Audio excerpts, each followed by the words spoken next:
coup de gueule. Ce mardi 3 janvier sur France Info, Elisabeth Borne a donné plus de précisions sur la réforme des retraites. La première ministre a notamment indiqué que le report de l'âge à 65 ans n'est pas un totem et a assuré qu'il n'était pas prévu d'aller au-delà des 43 annuités pour toucher une retraite à taux plein. Et si cette déclaration de la locataire de Matignon en a rassuré plus d'un, elle n'a cependant pas fait effet sur de nombreuses personnalités politiques issues de la gauche. La preuve ? Le tweet de Clémentine Autain, publié ce mardi 3 janvier, qui dénonce une tentative d'enfumage de la part de la femme politique de 61 ans. Le départ à 65 ans n'est pas un totem selon Elisabeth Borne.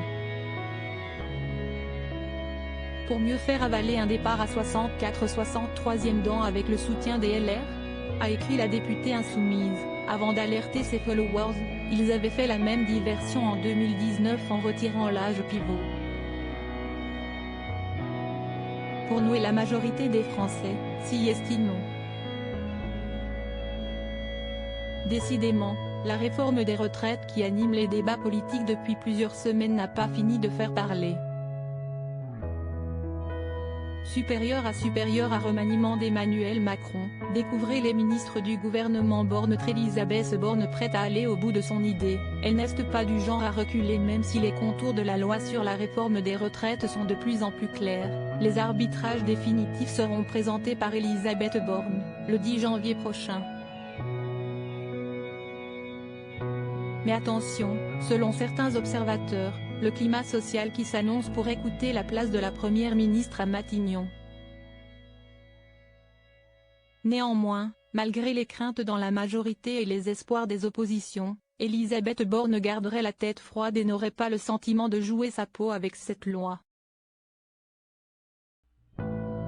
Elle ne le vit pas comme ça. Si est-il normal que la chef du gouvernement soit en première ligne, ça avait été le cas pour ses prédécesseurs, a rassuré son entourage dans les colonnes du Parisien. Et d'ajouter, il y a une réforme à mener, elle n'est pas du genre à reculer. Article écrit en collaboration avec 6 médias. Crédit photo, Lionel Urman panoramique.